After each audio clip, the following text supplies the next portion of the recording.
पिछले कुछ समय से हमारे कुछ साथी विधायक दिल्ली में आए हुए थे और हम लोगों के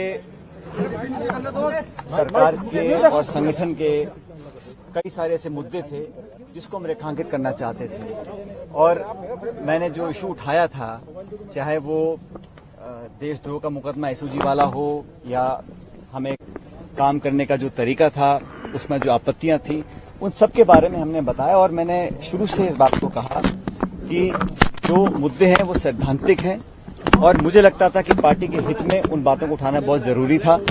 अपनी बात हम लोगों ने रखी। इस पूरे प्रकरण के दौरान बहुत सी बातें कही गई, चलाई गई और बहुत कुछ मुझे भी सुनने को मिला। व्यक्तिगत रूप से कुछ ऐसी बातें बोली गई जो मैं समझता हूं मुझे भी आश्चर्य उन बातों पर हुआ, लेकिन मुझे लगा कि संयम और विनम्रता हमेशा बनाए रखनी चाहिए। राजनीति में व्यक्तिगत दुर्भावना की कोई जगह नहीं है। हम लोगों ने, सभी लोगों ने मिलकर 5 साल तक मेहनत कर राजस्थान में कांग्रेस की सरकार बनाई थी और उस सरकार में हम सब भागीदार हैं। लेकिन जब मुझे लगा कि इन बातों में जहां पर मुझे आपत्तियां थीं या जहां पर मुझे लगा कि अपनी बात रखना बहुत जरूरी है, तो कांग्रेस के समक्ष मैंने उस बात को रखा। मुझे खुशी है कि कांग्रेस अध्यक्षा ने, पूर्व अध्यक्ष राहुल गांधी जी ने, प्रियंका जी ने, हम सब ने विस्तार से आज चर्चा करी और हमारे जो साथी विधायक हैं उन सबकी बातों को, उन सबके कंसर्न्स को हमने प्लेटफॉर्म पर रखा है।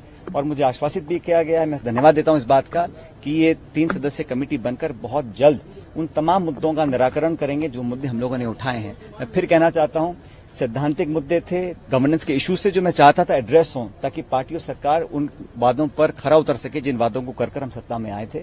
और पार्टी पद देती है, पार्टी पद ले भी सकती है। मुझे पद की बहुत लालसा नहीं है, लेकिन मैं चाहता था जो मान सम्मान स्वाभिमान की बात हम लोगों ने करी थी वो बनी रहे।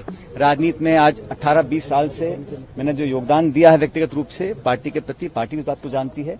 और हमने हमेशा कोशिश करी है कि जिन लोगों ने मेहनत कर इस सरकार का निर्माण किया है उन लोगों की हिस्सेदारी, भागीदारी सुनिश्चित की जाए। मुझे खुशी है कि कांग्रेस अध्यक्षा जी ने आज जो कमेटी का गठन किया है और ये बात भी जैसे वेणुगोपाल जी ने कहा कि समयबद्ध तरीके से इन सब बातों को सुनकर इसका अच्छा निराकरण किया जाएगा। मैं समझता हूं ये एक स्वागत योग्य कदम है। इसके लिए मैं कांग्रेस अध्यक्ष का धन्यवाद देना चाहता हूं। ऐसा है, आज से 1.5 साल पहले जब हम चुनाव जीतकर आए थे, उस समय हमने कांग्रेस अध्यक्ष को ये निर्णय दिया था देने के लिए कि कांग्रेस का मुख्यमंत्री कौन बनेगा। उस समय अशोक गहलोत जी को मुख्यमंत्री बनाया गया और मुझे उप मुख्यमंत्री बनने की जिम्मेदारी दी गई थी और हमने लगातार काम किया। और मुझे लगा कि इन 1.5 साल में जो मेरा अनुभव रहा वो मैं कांग्रेस तक, कांग्रेस का आलाकमान तक लेकर जाऊं। और मैंने सारी बातें कही हैं, वो आज मैं इस प्रेस या मीडिया के माध्यम से बोलना नहीं चाहता हूं, लेकिन वो सारी बातें मैंने बताई हैं। और मुझे लगता है कि समस्या का समाधान होगा, क्योंकि जो सरकार ने और पार्टी ने वादे किए वो निभाने बहुत जरूरी हैं। और मैंने कभी भी सुन लीजिए, हमने कभी भी इस प्रकार की भावना या भाषा या आचरण का उपयोग नहीं किया जो हमारे योग्य नहीं है। और मैं आज भी इस बात पर कायम हूं कि हम लोगों ने हमेशा एक दूसरे का सम्मान भी किया है, लेकिन पार्टी और सरकार के जो हित में था उसको हमने रखा है। और जितना भी लोग कुछ भी कहें, ये बात सच है कि हम लोग कांग्रेस पार्टी के न सिर्फ सिंबल पर जीत कर आए, लेकिन कांग्रेस पार्टी का काम कर हम सत्ता में आए थे। और आज हमारी जवाबदेही बनती है कि हम कैसे उन वादों को पूरा करें।